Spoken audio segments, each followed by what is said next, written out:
আপনারা আপন না হোক, একটা এলাকা ফেলে তো মানুষকে এতটুকু করে। একটা মাসুম বাচ্চা, তোমরা এই কাজটা কি করবে?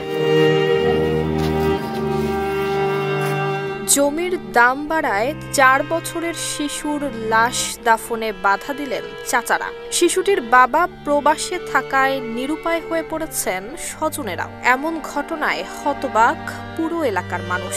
আমরা এলাকার মানুষ আছি, আমার বাপ চাচা আছেন, অনেকে রিকোয়েস্ট করছে, করার পরেও ওনারা বাধা দিচ্ছে। বাধা দেন লাগে, যদি মার্ডার হইব তো গুরুত্ব নিত না। লাস্ট অপারেশনের লাস্ট বাদ তো আমরা আরে তাই গুরুস্থান খুঁজছি, কোনো মানে নাই। পুলিশ কাটতেছে কিন্তু কোনো ফাইসালা হইতেছে না। স্থানীয়রা জানান, পারিবারিক কবরস্থানের জমিটি রাস্তার পাশে হওয়ায় বর্তমানে এর দাম বৃদ্ধি পেয়েছে। আর এই কারণেই বাধা দেয়া হয়েছে লাশ দাফনে, দেয়া হয়েছে হুমকিও। আমাকে প্রায় 10টার দিকে ফোন দিয়েছে যে তার বাচ্চা মারা গেছে, ঢাকাতে আইসিইউতে নিয়েছিল। আইসিইউতে নেওয়ার পরে মারা গেছে। তখন আমি মানবিক দিক চিন্তা করি এখানে আসা হয়। আসার পর এর ভিতরে ও আমাকে বারবার ফোন দিয়ে বলতেছে গুরুস্থানের জায়গা নিয়ে কিছু প্রবলেম চলতেছে। আসলে একটা মানবিক দিক থেকে এটা একটা আমাদের মুসলমানের জন্য আসলে একটা দুর্ভাগ্য বিষয়। একটু মাসুম বাচ্চার জন্য একটু 2 হাত অথবা 3 হাত জায়গা, সেটা আমরা হয়তো মেনে নিতে পারছি। 12 অক্টোবর সকালে হার্টের সমস্যাজনিত কারণে মারা যায় শিশু ফাহাদ মিয়া। আপনার প্রিয় কাপড়ের যত্নে এলো এনজাইম সমৃদ্ধ Arik silver wash detergent powder, 500 গ্রাম মাত্র 70 টাকা। প্রিমার্ক।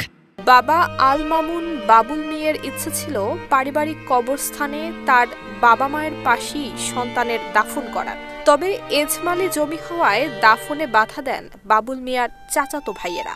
মানে বলছিল যে নিজে গেল যে আমার ছেলেরা তাও তারার ভিতরে, তখন সাথে মানে বাধা দিছে যেন হইতো না অন্য জায়গায় তো। তারপরে এটা আমি আইলাম, জিজ্ঞাসা করলাম, এগুলো বলছি আর কি। পরে আমি তো ছেঁড়া হ্যাঁ নিত, তোমার যেন জায়গা আছে হ্যাঁ তো। তারপরে আমার ঘরে পিছনে হ্যাঁ নিতে হয়েছে যেন বুঝছে নিজস্ব জায়গা, দাদা নিজের জায়গা যেন চাইছিল কি বাচ্চা রাখা লাগবে আর কি। তখন তারা বাধা দিচ্ছে যেন রাখা যাবে না, অন্য জায়গায় দেওয়া লাগে। তারপরে নেওয়া মামনের যে নিজস্ব জায়গা হ্যাঁ দেওয়া হয়েছে।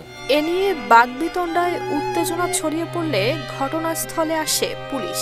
তবে তারাও বোঝাতে ব্যর্থ হলে বাধ্য হয়ে শিশুটিকে অন্যত্র দাফন করে পরিবার। হৃদয় বিদারক এই ঘটনায় কিশোরগঞ্জের পাকুন্দিয়া উপজেলার নারান্দি ইউনিয়নের গাঙ্গুলপাড়া এলাকায় সৃষ্টি হয়েছে চাঞ্চল্য। নুসরাত জাহান মেহেক, ঢাকা পোস্ট।